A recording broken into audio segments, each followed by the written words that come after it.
who brought you RuPaul's Drag Race and $1 Million Listing. This is World of Wonders Wow Report. Things that make us go wow. Hey guys, welcome to the Wow Report, our top 10 countdown of the things that make us go wow. I'm Blake Jacobs, the millennial producer, and you may notice that I'm here by myself. Tom and Fenton and James are actually still at home with their families for the holidays. I hope everyone had a Merry Christmas. And this week, we're actually going to do things a little different. I am going to be going through and showing you my favorite segments from 2018. Now, this isn't a countdown, and I couldn't include all of my actual favorites, but this is a pretty good mix-up of some of my favorite segments from 2018. Let's get started. First up, we've got the Fatberg of London. I'll just let Fenton explain this one. Let's go ahead and listen. Number 8. This made me go, wow. Yeah? It's the Fatberg. That sounds delicious. Is that something at Carl's Jr. or Shake Shack? You could probably eat it. A fatberg, here I'm quoting from my go-to source. I'm completely lost. Wikipedia. A fatberg is a congealed lump in a sewer system formed by the combination of non-biodegradable solid matter, such as wet wipes with grease or cooking fat. I know exactly where we're going with this. Yes, they recently found It's it in the Theron's fault. sewers of London. Theron and his wet wipe. I just tell him every time you're destroying the ecosystem, and it goes through thousands of them a month. Okay, you don't use wet wipes? No. Can I ask you, do you? Occasionally, because they seem like they're gonna fuck up the plumbing to me. Yeah. They're biodegradable, right? That's what they say. Well, I mean, you just Until a Fatberg shows up. So getting off message here. So I'll just add to this. Fatbergs may also contain other items which do not break down when flushed into a toilet, such as sanitary napkins, cotton buds, needles, and condoms. Oh, my So, James, needles. I am guilty of that too. How many times? He's joking, everyone listening. And here's the kicker. The resulting lumps of congealed fat can be as strong as concrete. So, They become odorless. right. Sadly, I know Well, about how this do you because know this that? was Yes. part of a pitch Right. that we're with a drag queen that we're taking out. She wanted to. She And was it leads Miss to Fatberg. Fatbergs. Well, it's a visit to a all sewage plant. roads lead to Yes. fatbergs. But Fanny they can be Fatberg. small, they can be big, they can be like... The size of a jumbo jet. Thank Yes. you. That was the one they found in London. In fact, it's like 820 feet long, which actually is longer than a jumbo jet. Theron. Weighing over 140 was he in tons.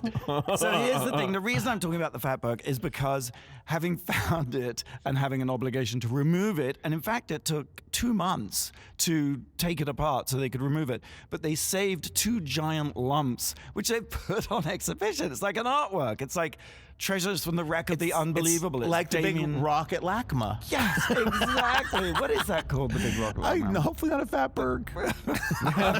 Maybe it is. A Fatberg painted to look like a rock. Anyway, they dry it out. That's right. They dry it out. It takes a few weeks. And then when it's totally dry, it is indeed odorless. Before that, it is pretty Oh, it odorful. does have an odor. I can imagine. does. Yes, I mean it's been in the sewer. It's every piece of waste and. Could that be the World of Wonder Christmas gift? Could you just have little chips of a Fatberg? It's like pieces of Yes. Jesus' cross. Yes, or Just put little onto bits of rings Fatberg. or a charm bracelet. Yes, like the mood ring was so popular, and it's like a Fatberg ring. Just giving back what you give us year round. Thank you. Vicky Sparks, the curator of the Fatberg exhibition, said it's a grand, magnificent, fascinating, and disgusting. It's the perfect museum objet.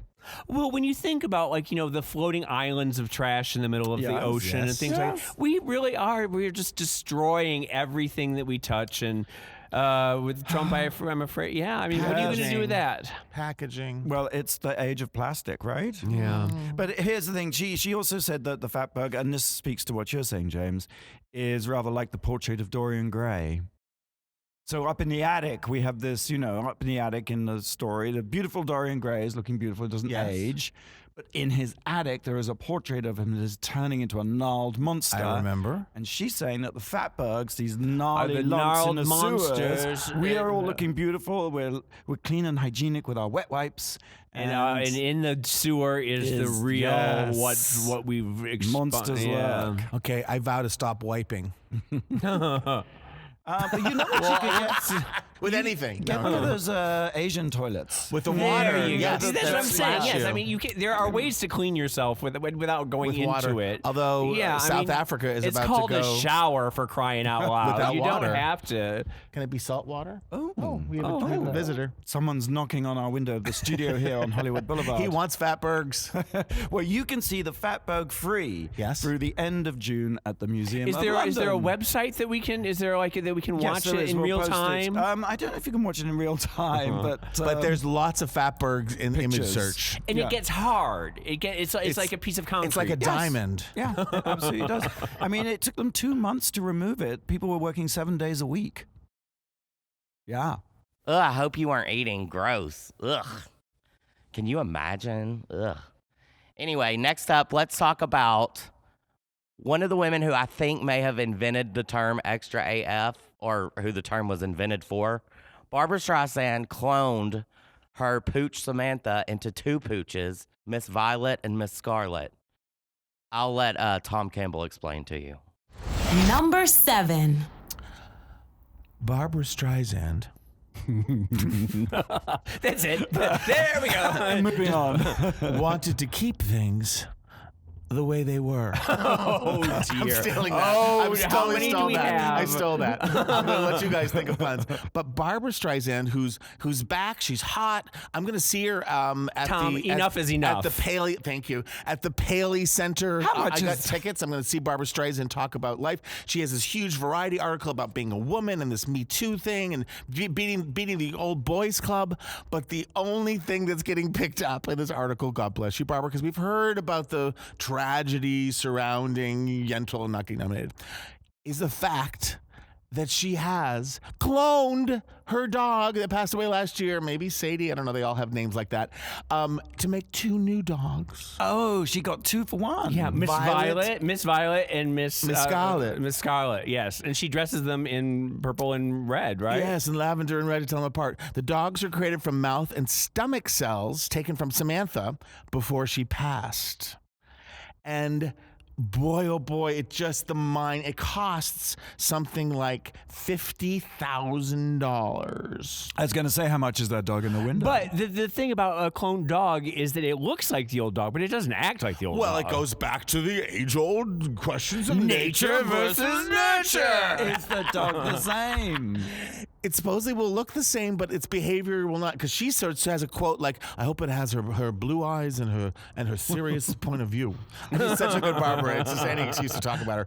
But and it costs $50,000. You sell your animals. You send them your frozen cells, and they clone your pet. But cats, good news, everybody. Cats supposedly are 50% less. It's only $25,000 to clone your cat. Oh dear! Oh, no. You're using your 401k money Now to clone your cats. Now this is talk about the social justice warriors. I was gonna say, because the thing about this, first of all, I mean, if you're rich enough to do it, why not? If you really want it. Well, that's the President Trump's should be his slogan for 2020. If you're rich enough to do it, why not? But the thing is there are enough cats and dogs in. That's the thing. PETA came out and they're just like, what the fuck? We've got enough that need to be adopted, enough in shelters that it's a little selfish of you to do this. People are against puppy mills. I mean, this is like puppy mills times 1,000, right? Yeah. Because it's like we're going to save your same cat. Now I get it because I love my pets, but isn't it good to bring in other pets into the world? You have to let go, right? You can't hold on. It's a little creepy. It's like that play, The Monkey's Paw, when their son dies in some horrible accident and they want their son back. And there's a magic monkey's paw and the son comes back, but his head is all gashed open.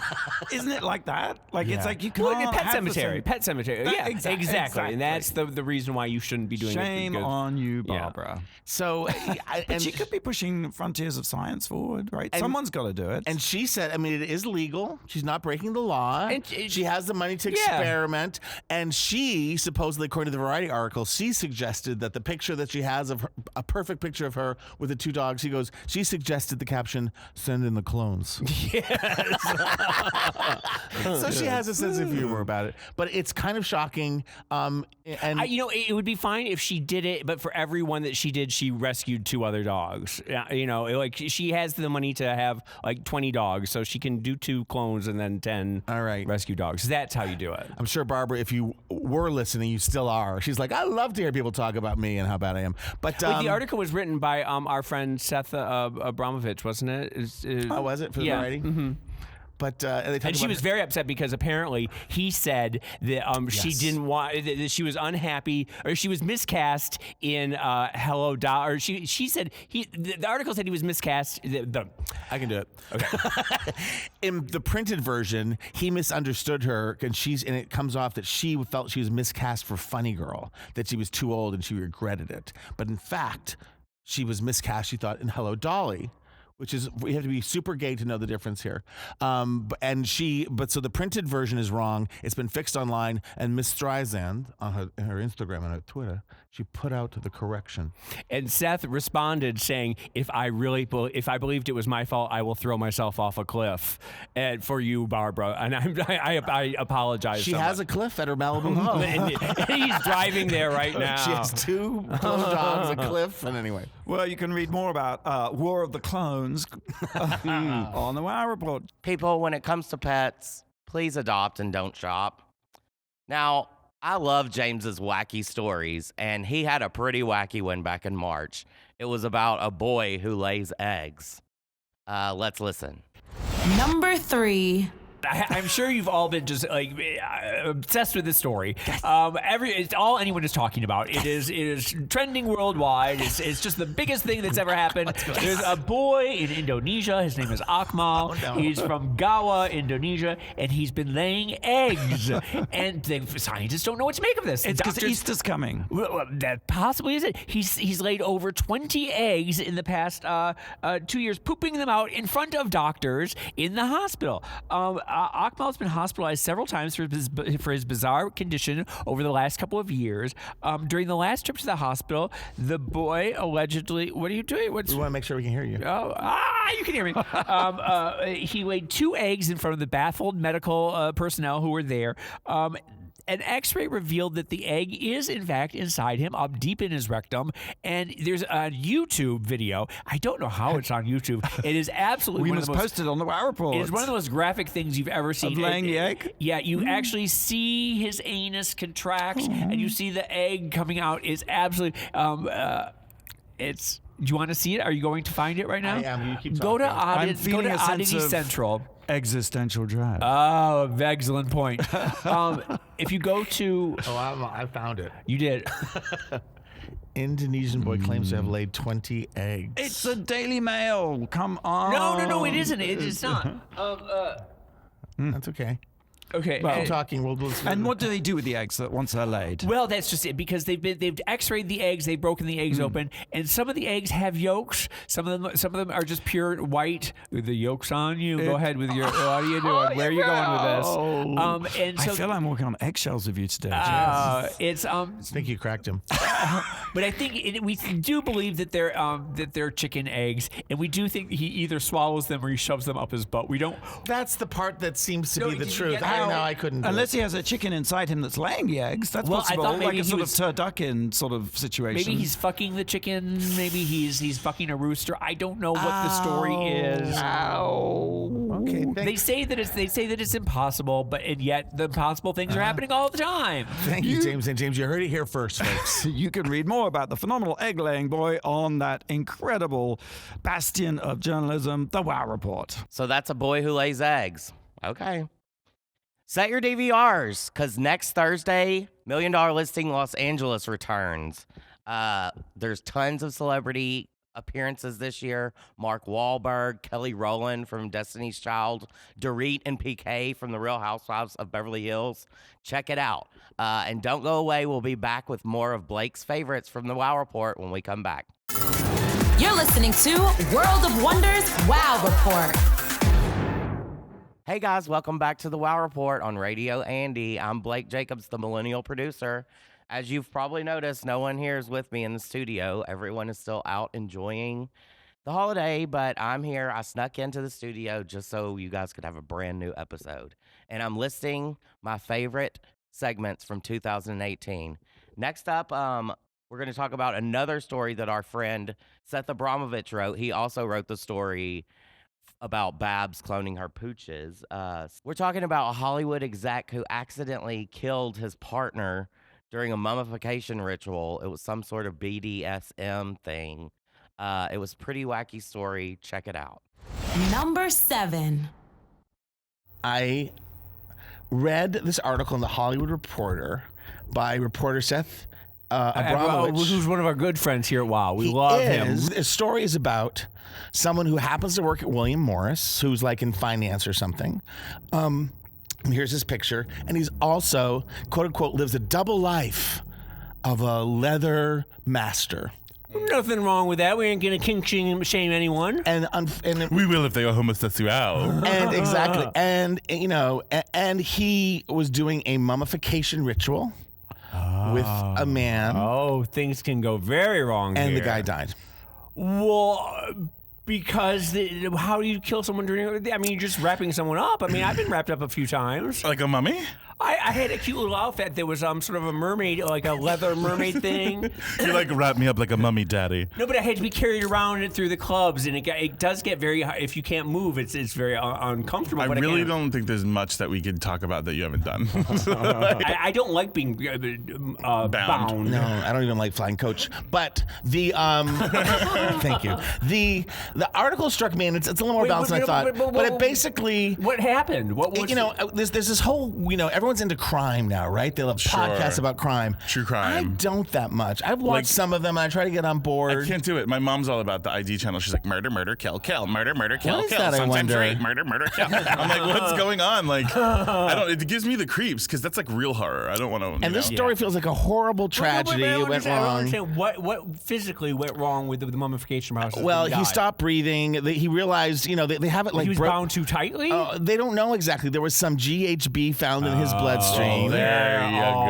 That seems to me to be the headline. That's the headline. Yeah. And yet it's sort of this sick ritual, Right, playing in on this kink. And was it a date rape thing where he was unconscious? They've been involved in this consensual master-slave relationship for like 7 months. The man who passed away, I'm not saying their names because I don't want to. GHB. I just want to do a little PSA right here because GHB is such a horrifying drug that just a milliliter in difference in the dosage will kill you. And people don't realize when they're doing it that just like literally a drop or two more than what you're supposed to take is what will render you unconscious. In my days of working in New York City nightclubs, like I seen people behave so wild on that drug. Like, but people were always just dropping like flies on it. I just hear just the being biggest carried horror out, stories. drooling, And so it's a really scary drug. The gay name is GHB. The straight name is it's a rape. It's the date rape drug, right? It's the thing that they slip into girls' drinks. Like a but like I RuPaul. said, the dosage you have to be so careful about it that just a little tiny bit is what makes you. And you're not supposed to mix it with alcohol. And you convulse and you stop breathing. Yes, it's. I know very back scary in thing. my old days, but you'd hear about like beautiful men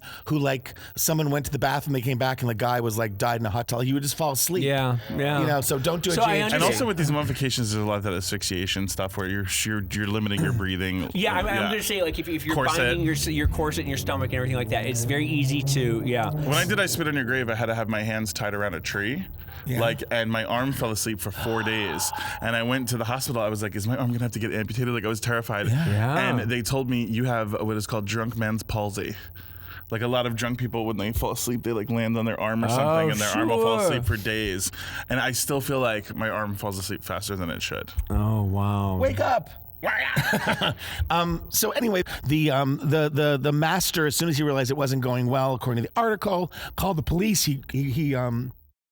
He cooperated with the authorities. The gentleman who lost his life, which is a tragedy, but his lover is obviously trying to process it, very angry. But it's sort of, I don't know, if there were drugs involved. And the master guy, according to his lawyer, is saying that there were no drugs present in the dungeon, in his beautiful home in the hills. And I don't know if that's true or not, but that's what he's saying.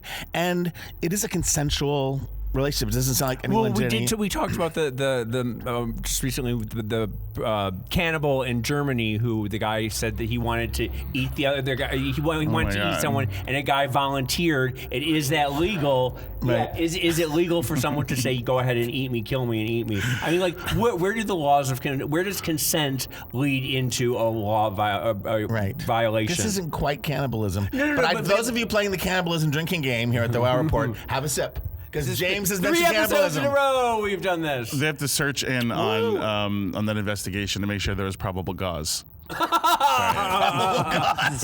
Oh my I go. Sorry, that's a wrap. We need your. Sorry. I'm sorry. Actual Mummification secret. isn't something we hear about often. I mean, the only other time I think was like the Dorian Corey. the queen from Paris is Burning. Yeah. Yes, Dorian Corey. The very famous story about that, where she, after she died, all the queens ran to her apartment to go through her gowns and jewels and steal everything. It was like the last scene, or the scene in Christmas Carol, where they're all going through Ebenezer Scrooge's, and they're throwing things, and they find a trunk at the back of the closet, and they're like, "This is where the good stuff is." And they pry open the trunk, they open it up, and when they open it up, they realize that there's a mummified body with a note on it that said, "This poor soul tried to steal from me." Yeah, some guy had broken into her house. She killed him, didn't know what to do with the body. She mummified him, put him in a trunk, and for 20, 30 years, he sat in the back of her closet, and everybody discovered it after she had died, and it became this whole thing where she was like this beloved queen in the community. She'd give it, and then they found out there was a mummified.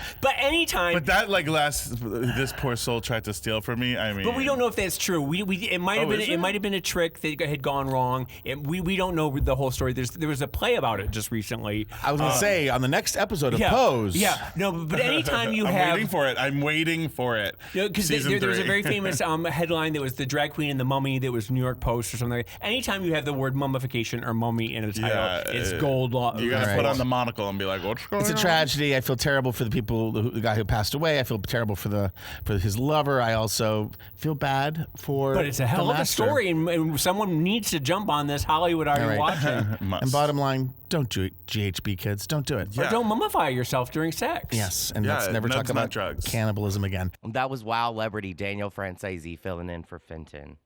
Next up, we are going to talk about one of our favorite new shows of 2018, Pose, which will actually be coming back for season 2 sometime in 2019. I'll let Tom tell you about it. Number 4. We've talked about this show before when it first came on. I have to be honest, there's a lot of times I'll check out an episode of a show for the Wow Report to keep my, toe in the water. I work in television, God damn it. And I watched the first episode of Pose and I was really encouraged by it and I really liked it. And it sort of built up episode after episode on my DVR. And I have taken the last couple of weeks to catch up. The finale is this Sunday. And can I tell you, I love this show. People are going bananas for it. It's, there was a little bit of talk initially, like, well, maybe some of the actors, many trans actors and gay and straight, weren't the best. I can tell you, it's my Susan Lucci defense. When I worked at ABC, I'd watched Susan Lucci and All My Children for 30 years, and my boss, my new fabulous boss, was like, we don't think Susan Lucci can carry a scene. I'm like, there is nothing that Susan Lucci says or does as Eric Kane that I don't believe. And there's such an authenticity to these characters. There's such love in the production. I know it sounds crazy, but you feel, and it's Our Lady J and Janet Mock are the sort of the trans representations behind the scenes, along with Ryan Murphy, who deserves so much credit, and they've been writing and directing. I'm learning their names because I'm so slow, but MJ Rodriguez plays Blanca. Dominique Jackson plays Electra Abundance. She's amazing. India Moore plays Angel, who has this incredible storyline, is sort of this street walker who falls in love with Evan Peters' character. Yes. Yeah. Mm-hmm. And then there's, I think it's Haley Shahar, who plays Lulu Abundance, her role is just coming out now because there's certain members of the House of Abundance who are leaving. And then Angela Ross, also a House of Abundance, who goes to the House of Ferocity, which is just coming up. But they have told stories, and one of the calling cards of World of Wonder, I will say, and this is a broad statement, but we definitely tell lots of stories of all the rainbow, the colors, and LGBTQ+, but I think we make a point not to be maudlin about it and not to sort of revel in the victimhood of it. To celebrate it. To celebrate it. And that's what they're doing here. And so when I list off the story, you know, they're talking about HIV, they're talking about fetishizing trans bodies, they're talking about drugs and prostitution, and it's all done in a very authentic way, and yet there is a pacing. You know, a lot of times we say Ryan Murphy, God love him, goes off the rails. That's what I've been worried about, and they say I have not heard that from anyone. It hasn't happened. Well, we do know that he has one good season in him for a lot with Nip Tuck and Glee, and because the good news is that it has been renewed for season 2, right? And that's been because I go to the ratings and look because I work in television. I don't know the +3s and +7s, the DVR watches, but it's been doing okay, you know, and it's been holding on. But they renewed it for season 2, so it does have an audience. I want to know more about these characters. You know, it's set in the 80s. The soundtrack, which almost any fast song we've had as a lip sync song on Drag Race, but the soundtrack's amazing, and it's something I've been looking forward to. Sunday nights won't be the same without Pose, and if you haven't watched it, or you know, there's so much to see. How can you binge it? I'm sure you can. Video on demand. I think video on demand. Yeah. It's on FX. FX now, I think. Yeah, I think there's some really touching, beautiful things. I think it's great for young people. I think they've also captured. There's one little thing. And this is the maudlin thing. I'm maudlin. World of Wonders is not. But they one episode, it was about the fever. One of the kids got a fever, and they thought, well, he's seroconverted. This is the 80s to AIDS, and so they all do it, and and it ends up being that what's Mara? What's her name? The actress Kate Mara plays the wife of the guy who's been sleeping with trans, and so she finds out, and she ends up getting tested. And it's her character, ironically, that they said, well, you know, she's at her family doctor. She goes, I want the HIV test, and he goes, well, you won't find out for a week. She goes, a week? I'm supposed to wait a week? And that just reminded me of that moment when you used to have to wait a week to find out if you had the deathly disease. Anyway, there's joy and family and music and beauty and ferocity, and I can't say enough. Well, you know, I'm a bitch, and I can't say enough good things about. You know, it's interesting that you should say that, because I follow a lot of bitches on Twitter, and a lot of people from the '80s, a lot of old, you know, queens and everything like that, and every single one of them has, you know, says, you know, I lived through this time, I know these people, I know all of this, and the representation is right, and Ryan Murphy has done it correctly, and I'm shocked by that, and I'm heartened by that. It makes me feel good to know. And it's still a frothy soap opera. You know what I'm saying? It's not, again, it's not watching a dreary, this is what happened, I'm so sad. It's entertaining as well. Season 2 returning in 2019 on FX, right? Yeah. So excited about Pose season 2. Now, from that same episode, we've got another one of James St. James' wacky stories, and this one is about a literal gay hero who ruptured his esophagus on a 10-inch dong. I'll let James explain. Number 3. That's a clue. Well, this is one of those stories that I hesitate to. I don't know how we segue from this joyous, wonderful, you know, optimistic thing to what I have to talk about here, because there was a gentleman who went on a Grindr date recently. He encountered a 10-inch appendage. Let's say shall we dick. say? Well, okay. Well, we're just gonna say he encountered a 10-inch dick, and the dick ruptured the back of his throat. He had to go to the hospital. There's a story on the WoW Report in which he tells all about it. He says that when he met the guy, there's a grinning picture of him in a hospital bed. Because he's now a gay hero. Online, he has now become unbelievable. Anyway, he's a hero, which is to say, he talks about it. There's a huge interview with him, and he says, how does it feel like when your airway is ruptured? And he says, there was just a soreness in his chest at the time. He didn't really know what was going on. He finished it off. He was a trooper. Even though he was in pain, he just kept going. He kept going, marching on through. Okay. The next day, he woke up and he was crying. He was hunched over. And he was really in a lot of pain. He went to the doctors, and they said, "Did you immediately tell the doctors what happened?" He said, "No, because my mother drove me to the hospital." So he didn't want to. The doctor said there was a rupture in the airway. How did that happen? He did say, "I don't know." You still didn't tell them. And then he says, I told my mom that I was violently coughing, and then then I had to tell the doctors. So he was in the hospital for 3 days, okay? And then he says, have you told your mom the details yet? And he says, no, but it's on Facebook and it's making the round. It's only a matter of time before she finds out. And the interviewer says, does your mother know you're gay? And he says, yeah, my parents know I'm gay. They just don't know I'm a whore.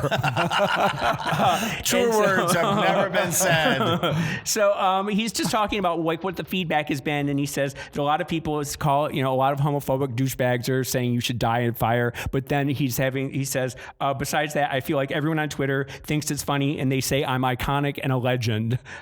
They say I am their leader, and and then they ask him if he's seen the guy since, and he says yes. And the guy works in an ambulance and says that he's well aware of the body, and he says from now on, when he sucks him off, that he's going to be more gentle and he's not going to poke the back of his mouth like he was doing before. Wait, the guy with the big dick works and is like a paramedic? Yes. And so he said when he explained to him what happened, he said, "Oh, I get it. I'm sorry, and that from now on I won't be quite as rough with America your mouth." must be looking for this man. I know, right? He's a paramedic with a 10-incher, so he's where are we talking about? I don't know. Oh, I don't know okay. what this is. But there's the guy in the but there's a picture of the guy. He's adorable, and he's just smiling the smile of someone who's just had a 10-inch dick in their mouth. How do how does a ruptured esophagus heal? I guess just Give it rest and plenty of liquids or something? Slowly, a little less dating. See, I think it's like, thank God people can talk about this. Mm-hmm. There's a lesson learned here. A penis can be too big. You can insert it in yourself in a way that is damaging, and we should all be aware. The doctors, once he did tell the doctor did say that's like 1 in 100 million chances of it happening. Okay. It's not something that will happen, but it is something to maybe be Finding aware a of. guy with 10 inches on Grindr is 1 in a million?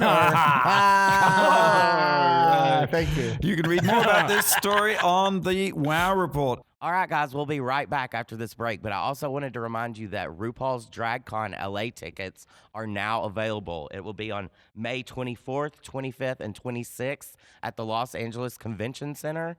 You can get your tickets at RuPaul'sDragCon.com. We'll be right back. You're listening to World of Wonders Wow Report. Hey guys, welcome back to the Wow Report on Radio Andy. I'm Blake, the millennial producer, and I'm here by myself tonight listing my favorite segments of 2018. And we're up to number 4. Now, at the end of September, Fenton and James had the pleasure of going to the premiere of one of the biggest movies of 2018, A Star is Born. Let's listen. Number 1.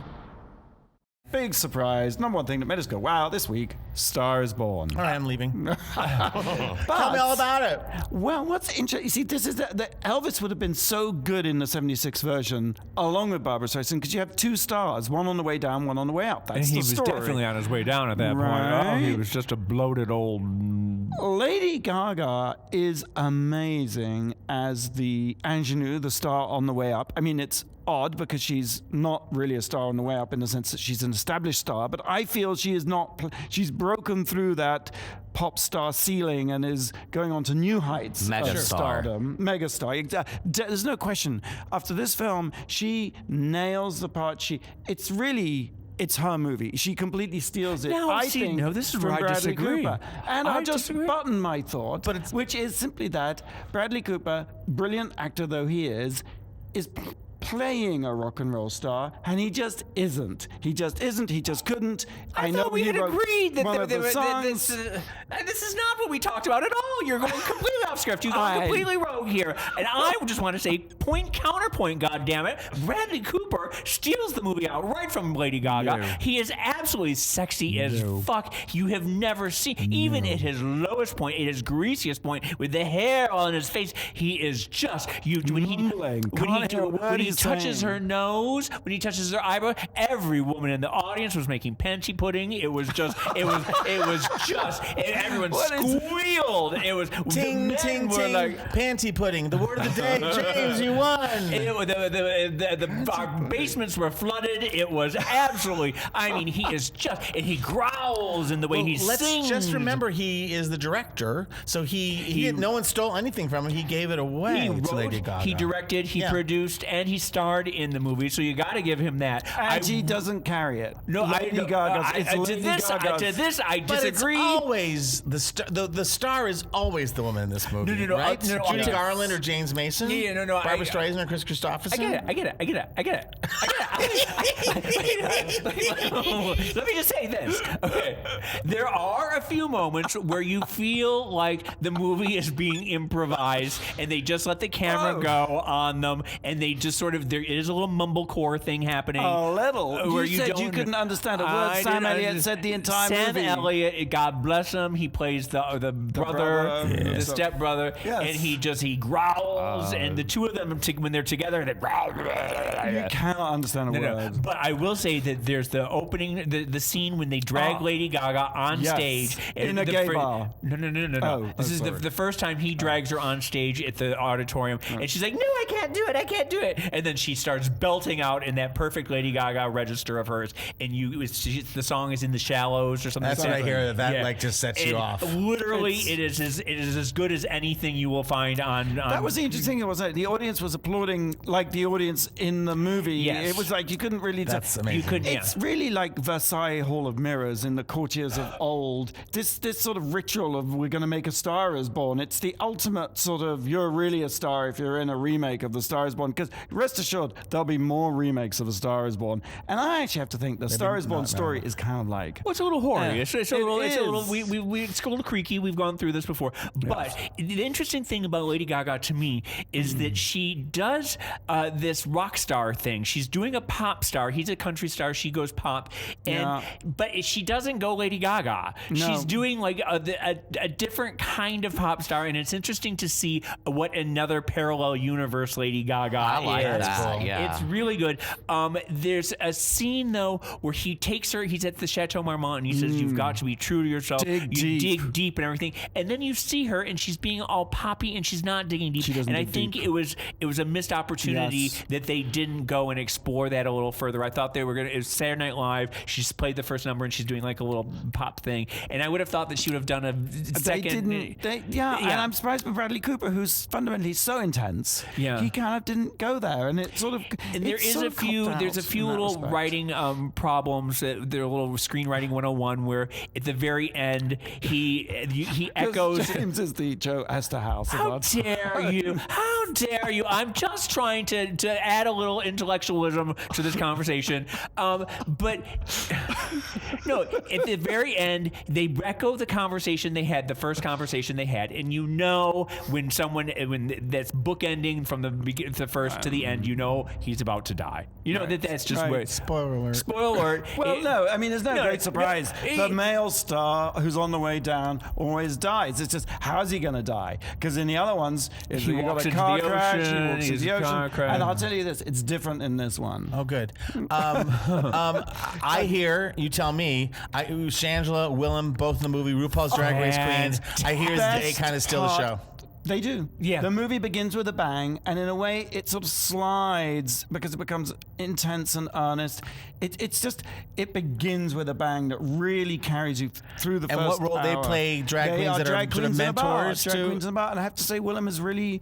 Willem is fantastic. Excellently Everyone, funny. it just laughs Everyone's very and laughs and laughs. good. Shangela is great. Yep. She performs at a drag club when he stumbles into the drag bar, and that's how where he sees her. Yeah, that's where he sees her for the first time. I She's really doing. liked. Who was the kid who plays Gaga's friend? Well, that's the kid from Hamilton. Okay. He is, I can't remember his name, but he was like Thomas Jefferson, I think, in Hamilton. He's really Lafayette. cute. And then also the guy who plays her evil manager, Rafi Gazar. Or something Yes, he's very good, Oh, too. he's very handsome. But it's the usual thing of the evil Brit. But then Why? Think about it. Yeah, but it has, like I said, there's a lot of interesting cameos. Dave Chappelle is in it and for an extended period. As Andrew himself? Dice Clay. Andrew Dice Clay is really. Andrew Dice Clay is in it? He plays her father, and he does a fantastic job. He's really, really very good. And I think you remember in Blue Jasmine, he was in that, the Woody Yeah, he can Allen. act. Yeah, and so I think Hollywood has forgiven him for his transgression in the 80s. Yeah, plus he looks completely unrecognizable. Yeah. And how great that just a little that the two of the drag queens, they're just drag, they're more than that, but like that they're in this and that they're part of this cultural moment. And what Lady Gaga seems to pay homage to her drag root. Well, and I read an interview interview with Shangela where she said that in those scenes that Bradley just came up to her and said, listen, I know you know your lines, but I want you all just to do whatever you do. Just do it. And afterwards, he went up to her and he grabbed her face and she was like, don't touch the makeup. And he was like, do it again. That was spectacular. I love everything you're doing. So everyone on the set was very accepting and very great. Makes me feel good. How exciting, right? Now, in November, we had one of the biggest midterm elections of my lifetime. And before that, in October, we also had a monumental occasion. Taylor Swift actually came out in support of Democrats for the first time. And Fenton talked about it. So let's listen.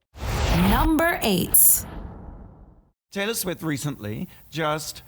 what I find hilarious is that, well, first of all, Taylor Swift is someone who supposedly has not aired her political opinions, etc., etc. Ever, too much to people's consternation. I sort of had a go at her, I guess, too, about it, because I feel she has a huge platform, 112 million Instagram followers, and not a peep until now. Yes. And then, but what gets me is she's come out and written a piece on Instagram, and they say, extremely lengthy piece.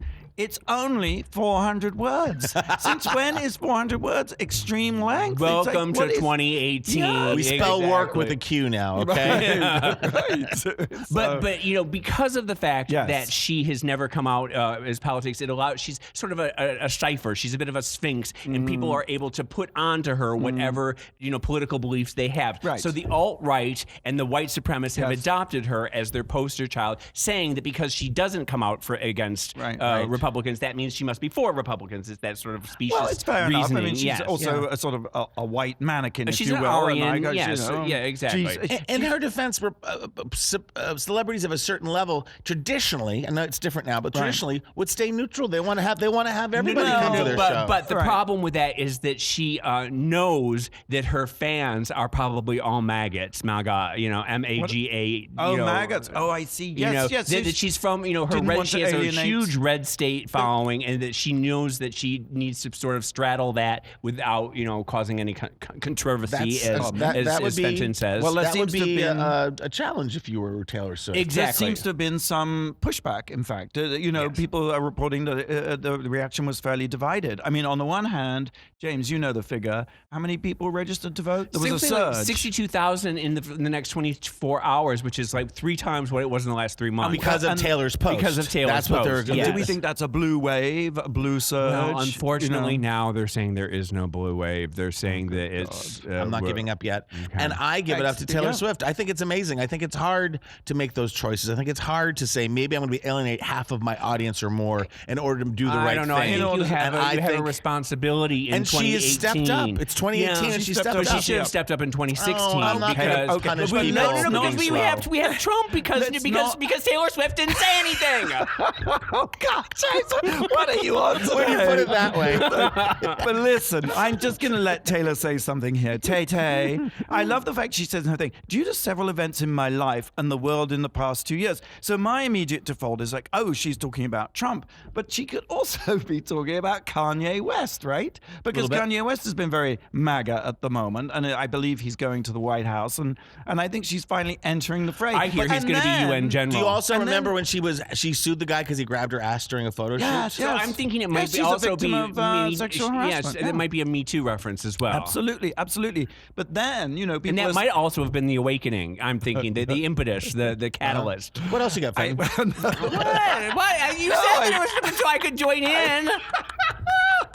But then I'm thinking like, okay, so you've got Kanye West coming in and Taylor Swift and a lot of people on the Twitter were like, oh, celebrities should stay out of politics. It's like forgetting that Donald Trump owes his base to The Apprentice. I'm not saying he's reality star. He owes his base to he's a celebrity. So but yes, Republicans who say that celebrities shouldn't. But anybody who disapproves of Taylor Swift weighing in, I just want to share this one thing from Mike Huckabee, who is the father of Sarah Huckabee and former governor of Arkansas. Thank you very much. Yes. He said, well, Taylor Swift has every right to be political, but it won't impact the election unless we allow 13-year-old girls to vote.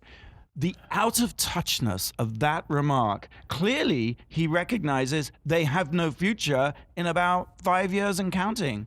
By the way, all the 13-year-old girls who loved her are now 18, 19, 20, 21, 22, exactly. 23, She's been 24, around for 25. 15 years, 10 years. Yeah, So. and a great, just a fantastic way to just alienate women, alienate young people. That's what they do. That's what they do. I felt like watching, she opened the American Music Awards. Yes. And In that wonderful disco ball outfit. Yeah, and I thought for the first time, maybe this is because she's on our side or she's spoken up, but I could relax and enjoy a Taylor Swift performance. Usually I'm a little less than gracious about it, but I felt like she was sexy and empowered and never looked or kind of was choreographed better. And when she spoke, she had a relaxedness about her, and she had she was the truth will set you free sort of thing. Yeah, and she also seems like she's sort of matured and grown up a little bit, and she's not doing that thing and anymore. she urged everyone to vote. Yeah. Thank you, Taylor Swift. I think we definitely had a blue wave, even if it wasn't as big as we had hoped. Now, this segment really made me LOL.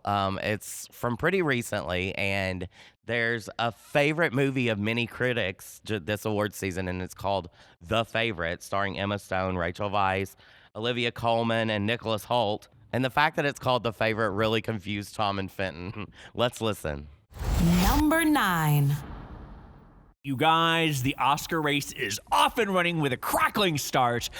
We have The Favorite, which is absolutely the best movie of the year. No. Do you know what I'm talking about? Do you know what The Favorite is? Have you seen this? It says it here. No. I'm sorry. I'm changing it up because this is so important. This is so important. The Favorite. We need to talk about it. It's for 2 years now. I've been beseeching you. I've been imploring you to check out the work of Yorgos Lanthimos, this director who is working on a level that nobody else in Hollywood is doing. He did The Lobster. He did The Killing of a Sacred Deer. Okay. Those pieces that I kind of glaze over when you tell us about them. Okay. I'm just being honest. Can't we work through the pain? Okay. What's he done now? There is no glazing over this. It's hard to follow. They're very cerebral, it seems. No, it's not cerebral at all. Right. No, it's surreal is what it is. It's absurdist. I knew there was an S in it. Yes. Okay. What he does is he writes and directs these movies in which it takes you to a different alternate reality in which is very surreal and crazy and insane, and yet he grounds it in this seriousness that is absolutely unbelievable. This is the first movie that he hasn't written, so it's a What movie are we talking about? The Favorite. What is it called? It's called The Favorite, you guys. Jesus. Favorite, right? Doesn't it have a U in it? Yes. All right. That seems spelling. pretentious You to guys me. haven't heard about The Favorite. Well, it would be great if you told us that he was connected to the movie The I Favorite. did. I've said The Favorite 4 times I thought it was now. The Favorite to win the Oscar. No, it's I thought it was called your The favorite Favorite. movie. It is my favorite movie, but it happens to be called The Favorite. I was waiting for the big reveal. Will you guys allow me to keep going, Yes, please? Okay. The Favorite. I got it. I'm excited. I have heard and read online that people love this movie. It's changed their life. It has. It is, like I'm telling you, it is the best movie of the year, probably of the decade. Wow. It is absolutely fantastic. It is Oscars for everyone around, especially Olivia Colman, who plays Queen Anne. Okay, we are in the early 17th century, or early 18th century, 1705. Queen Anne, what do you know about Queen Anne? She ran the Netherlands for a bit and took over England for a moment. Okay, she is a silly, capricious, vain, childlike, nasty old middle-aged woman, right? And she is surrounded by sycophants, of course, in her court, and everybody's trying to, bootlick her. And she has one best friend, a favorite, who is Duchess of Marlborough. That's the name of the movie. Sarah, Duchess of Marlborough, who is Winston Churchill's great-great-great-great-grandmother. I had no idea. It is true. Anyway, that's neither here nor there. Should have known that. Okay, I'm sorry. but anyway, so in the very beginning, the first scene, I'm not giving anything away, she comes out and she's got coal around her eyes, and she says, I'm doing something new with my makeup. Do you like it? And the Duchess of Marlborough says, you look like a badger. And she says, you don't think I look pretty? And the Duchess of Marlborough hands her a mirror and says, what do you look like? And she says, a badger. And she says, come with me, I'm going to wipe it off your face. And they go in the next room and they start making out furiously. And they're just like rolling on the ground. It's just crazy, okay? So we learned very early on that Queen Anne was a lesbian. And this is true. There is some... Try not to bang the table. Oh, Blake is telling us. But I will try not to spill your coffee, says Blake. We're just spilling tea. I got a little tissue. Okay, so It's done. Yeah, that'll work. I can't believe it's the good favorite. radio. Good radio. Yes, good on TV. A spill is fantastic on radio.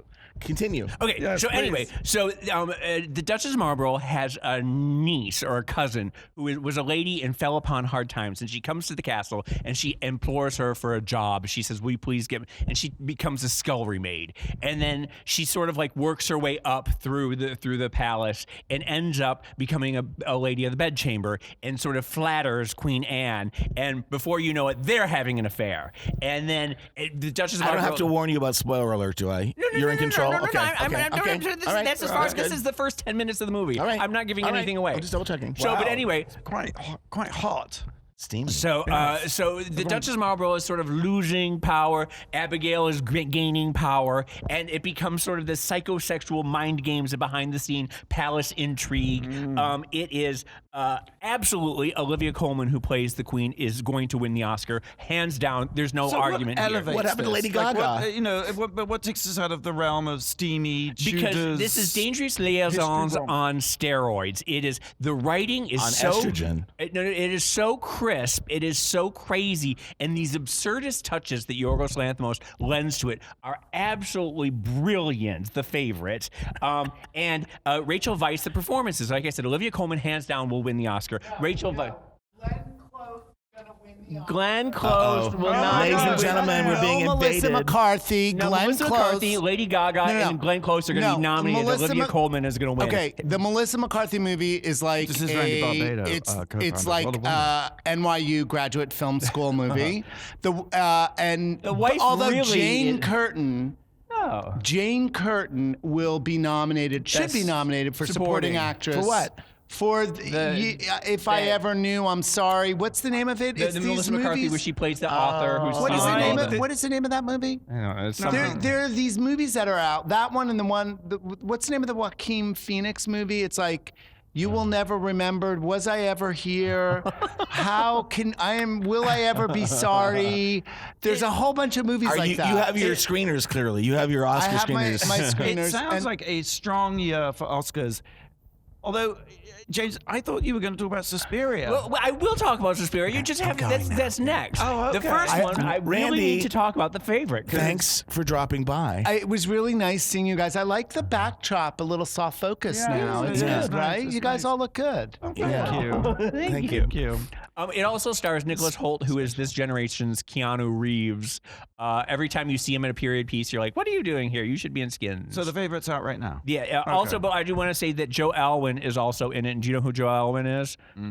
He's Mr. Taylor Swift. He's Taylor Swift's boyfriend, and he's absolutely fantastic in this. I really can't say enough about this. Best screenplay, best costume, best directing, best director, Yorgos Lanthimos, best actress, best supporting actress, all of them. And I'm sorry, I didn't catch the name of the movie. The Favorite. Thank you.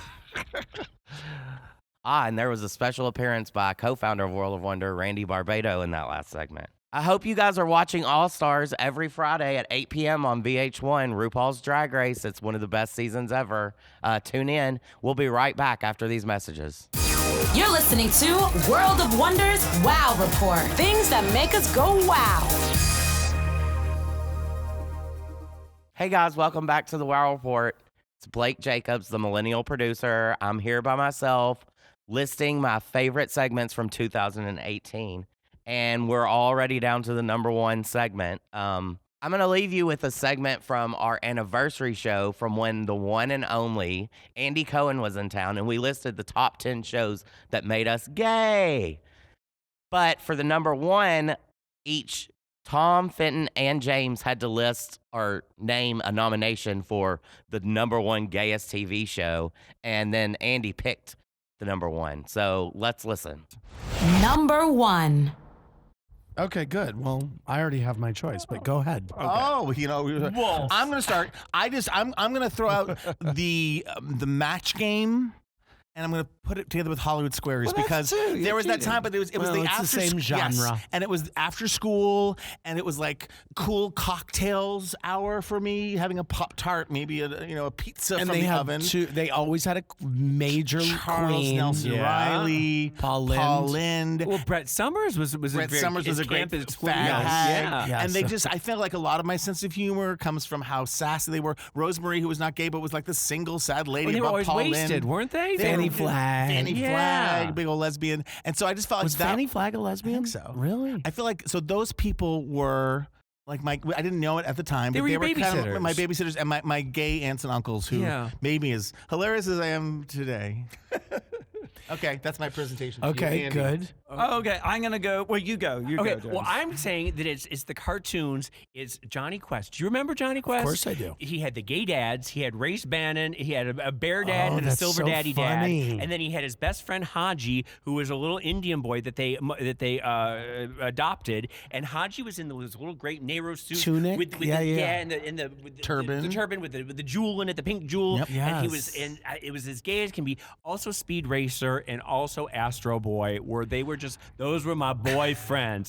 That's really what made me gay. All right, but you've got two shows. You've got three. No, but they're the same genre. They're They're the the same same thing. genre. There were You be copycat singular, be shows. in singular. the time. Dynasty. Ba, One ba, ba, word. Yes. ba, ba, And I'll tell you why it's ba. gay. Because obviously it's because of Joan Collins who appears in season 2. But Yes. Steven. Well, I'll come to him in a second. Those crenellated shoulder pads, I mean, laying track, I think, for Drag Race. I mean, it was the ultimate drag queen appearance. It Nolan really Miller. was. Nolan Miller, In fact, right? Yeah. we have just shot a film. You know, Elton John's going on tour. Yeah. He's going on a Yes. 3-year farewell tour. Yes. We've just shot a Which film. Rod Stewart called on my show a desperate cash grab. Oh, bitch. Go on. She's just jealous. So here's the thing. We've just shot a video that he's going to play in his show for the Bitches Back with the drag queens of Drag Race. Oh my God, that's Playing amazing. Dynasty. I saw some pictures from the Yes. set, and they rented an amazing That's 80s mansion, and they are amazing. done up. That's They are Well, amazing. Delta is Pool probably fights. Joan, right? Doesn't she do? Or no, Well, Morgan. I really Morgan's can't there. reveal. Morgan. Okay, I yeah. really can't That's reveal. amazing. But I also want to talk about Al Corley, who played The original Steven. who was gay. Can I tell you? Al and Corley gay. was gay No, originally? Al Corley was- Stephen was his gay. character was yes, gay. and then they Yes. replaced him. He got Yes. blown up in an oil rig, and they Yes. replaced Had him with terrible plastic surgery. another guy. But Gordon Thompson, who played Adam Carrington, was actually Was really gay, but he gay. played a straight character. But he played a straight And he character. supposedly had quite a reputation at the Sports Connection. Really? Known as the Sports Erection. Really? Wait, can I have a great trivia question You're here. changing Do you the know, topic from no. that? Do you know what how Al Corley got the job? He slept with. I have no idea. I don't know. He was Esther the Shapiro. doorman at Studio 54. Oh yes, I knew Yes, that. and Well, that's- that makes sense. And so because that's he's how That they does. so beautiful. He was beautiful. John James also. Jeff Colby was a lot of eye candy here. gorgeous. Yeah. There A lot of is. eye candy playing tennis, and Alexis always had male assistants Of that were course. so hot. All And even every Crystal, even ditzy New Age Crystal was kind of a gay Well, icon Sammy of Joe. sorts. And sure. Sammy Oh, Joe was Sammy Joe was everyone's the favorite best. fag hag. Well, yeah. you know, in the reboot, they made Sammy Joe a man. Did you watch it? I have not watched it. Have you I've watched tried. it? It's no terrible. need. Why bother? I can't. Yeah. I used No to interest. secretly, because I wasn't really out in college, and I met this, I was an undergrad, I met this Harvard law student, maybe it was Barack Obama, no, in the restroom of the Science Center. And we would go back to his dorms quietly and secretly, because it was all straight people. watch And we would Dynasty. spoon and watch Dynasty. And I can still smell Kevin. I won't say his last name. Dynasty got so crazy, like when it Moldavia. reached its Moldavia. height, Moldavia and Catherine Oxenberg. But then when they spun it off into the Colbys, and Sable Colby came in, and she was the Alexis of that, and it was Stephanie Beacham, Beacham. and Oh, it was what's her name? Emma Sam. No, Emma Samms, but Well, no. but wait, it was Fallon. The original one was Pamela Sue Anderson. That's not what I'm No, saying. Who was the Pamela- major movie star lady, dykey lady Oh. with the white hair, who was on the Colbys? Jane? No, I You know exactly. guys. She was on Big Valley. Yes. She was on. Barbara Stanwyck. Thank you. Oh my God! Thank yes. you. But that was, but the that hurt. Colbys. Oh my God! I even watched the Colbys. I loved it so much. Oh, well, since we're doubling up, I'm going to put Falcon's Crest with it. Okay. Jane Wyman. There we go. Okay. I'm gonna So give you Andy. my verdict, Yes. and the answer is that the gayest show is Dynasty. I mean, it just is. I mean, I'm sorry. Oh, you're sucking up to No, I'm really not. I'm really not. I said before, but like you go out just plugging our show, but Drag Race, every gay bar in all over America is filled with people watching, and that was what happened during Dynasty. That's too. true. Yeah. People would show up and yell at the screen. And my Anyway, I favorite, remember the drag queens at the club that I used to go to. They would reenact it every week. Yes. They would do and my that was favorite big. thing, less the guys, more the cat fights.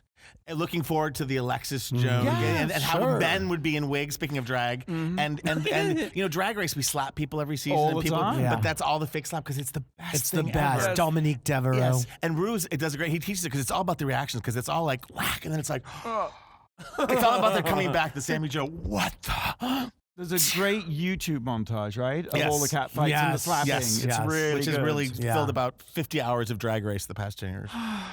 All right, guys, that's all we have time for this week. I hope you enjoyed my list of my favorite segments from 2018. We'll be back next week with an all-new show, so hope to see you guys then. Bye.